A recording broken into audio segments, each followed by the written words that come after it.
Europe کی کسی خاموش سڑک پر ایک درخت کی شاخ میں پھنسا ہوا یہ بے بس پھڑپھڑاتا پرندہ، یا کسی کونے میں درد سے لنگڑاتا ہوا بے زبان کتا، یہ وہ مناظر ہیں جو ان ترقی یافتہ معاشروں میں فوری حرکت کا باعث بنتے ہیں۔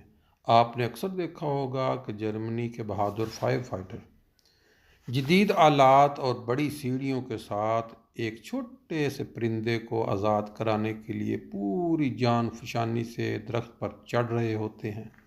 انسانیت کا یہ جذبہ، یہ رحم یقیناً قابل تحسین ہے، کیونکہ یہ سکھاتا ہے کہ ہر زندگی قیمتی ہے۔ لیکن اسی دنیا کے دوسرے کونے پر فلسطین کے تباہ حال گلی کوچوں میں مناظر بالکل مختلف ہیں۔ وہاں ہر دوسرے تیسرے دن درجنوں معصوم بچے، جن کی آنکھوں میں ابھی زندگی کی ہزاروں خواب تھے، وہ کسی پرندے کی طرح نہیں بلکہ میزائلوں اور بموں کی لپیٹ میں آ کر ہمیشہ کے لیے خاموش ہو جاتے ہیں۔ ان کے کٹے پھٹے جسم، ان کے والدین کی چیخیں اور ان کے گھروں کا ملبہ، یہ سب کچھ دنیا دیکھ رہی ہے۔ وہ بچے بھی انسان تھے، ان کے پاس بھی کھیلنے، سیکھنے اور ہنسنے کا حق تھا۔ کیا وہ ان پرندوں سے بھی کم وقت رکھتے ہیں؟ کیا ان کی زندگی کا کوئی مول نہیں؟ یہ وہ سوال ہے جس کا جواب انسانیت کو آج تک نہیں ملا۔ یہ وہ تضاد ہے جو ہمارے دلوں کو چھلنی کر دیتا ہے۔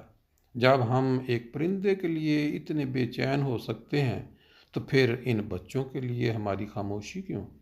کیا ہماری ہمدردی کا کوئی پیمانہ ہے؟ کیا یہ سرحدوں، رنگ، نسل یا مذہب کے مطابق بدل جاتی ہے؟ اگر ایسا ہے تو پھر وہ انسانیت جس کا ہم دعویٰ کرتے ہیں وہ کہاں ہے؟ ہمیں یاد رکھنا چاہیے کہ انسانیت کسی ایک علاقے یا گروہ کے لیے نہیں ہے، یہ ایک عالمگیر قدر ہے جو ہر جاندار کے لیے، خاص طور پر ہر انسان کے لیے برابر ہونی چاہیے۔ ہم یہ نہیں کہہ سکتے کہ ہم ایک جگہ پر رحم کریں گے اور دوسری جگہ پر خاموش رہیں گے۔ یہ وہ سبق ہے جو ہمیں ان مناظر سے سیکھنا چاہیے۔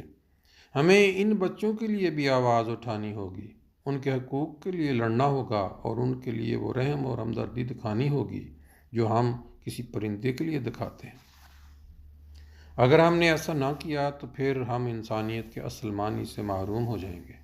پھر وہ پرندہ جو آزاد ہوتا ہے اور وہ بچہ جو ہم کا شکار ہوتا ہے، دونوں ہمیں ایک ہی سوال پوچھیں گے: کیا تم واقعی انسان ہو؟ آئیے اس سوال کا جواب دیں، اس تضاد کو ختم کریں اور ایک ایسی دنیا بنائیں جہاں ہر زندگی قیمتی ہو، ہر بچہ محفوظ ہو اور ہر جاندار کو وہ رحم ملے۔